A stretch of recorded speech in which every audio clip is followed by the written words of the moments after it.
Hi, I'm Rebecca with Invest West Management. We manage property throughout Clark and Cowlitz counties as well as the Portland, Vancouver metro area, from single-family homes, apartments, duplexes, and condos. We also manage homeowner associations throughout Oregon and Washington. Today I'm here with Tracy, one of our portfolio managers. Thank you, Tracy. We're going to chat a little bit today about after-hours emergencies.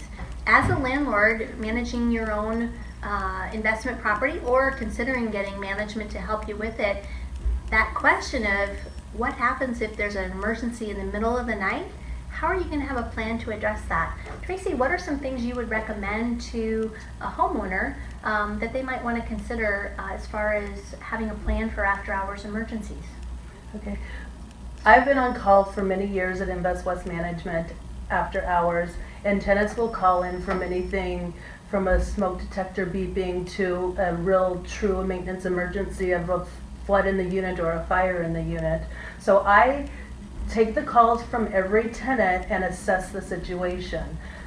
After hours emergencies are the most expensive to get vendors out. They usually charge double what their normal rates are. So you want to assess the situation, you want to determine if it is a true emergency. A true emergency is something that's going to cause damage to your property or cause hazard to your tenant.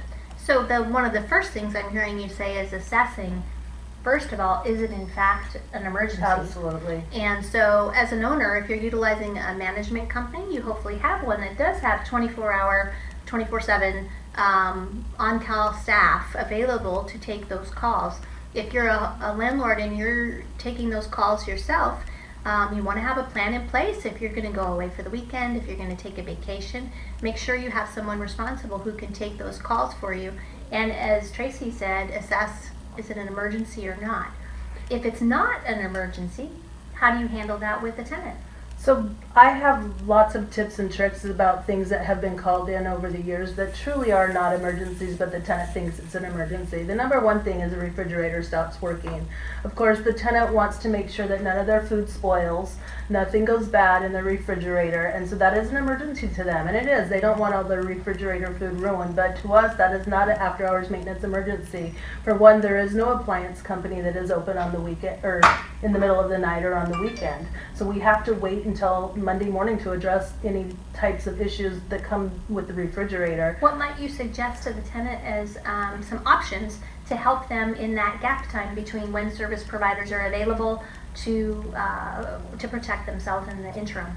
The best thing to suggest to a tenant is to either grab coolers, bags of ice. You could put bags of ice in your freezer and your refrigerator, and make sure that you keep your refrigerator door closed as long as possible and don't open it up very much. But bags of ice will keep your food cold from spoiling. So there are some options available to help a tenant kind of in that interim time until you can get a service provider out there. Absolutely. If it's a true emergency, fire or flood perhaps, how would you handle that call if you get the call from the tenant and it really is an emergency situation? I have had a tenant call me when they had a fire in their place before they've called 911.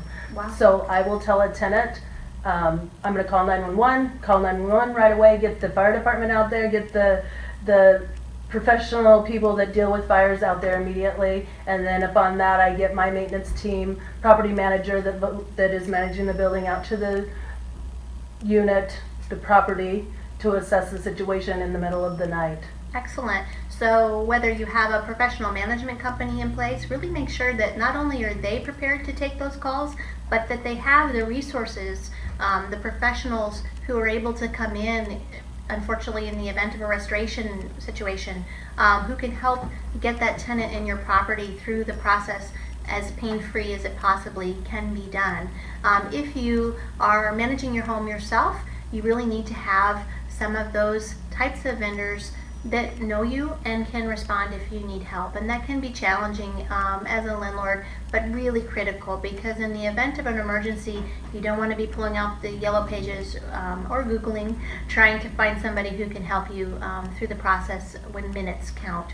Thank you so much, Tracy. I appreciate your thoughts and time today on handling after-hours emergencies. We'd be happy to help you with this or any other questions you may have.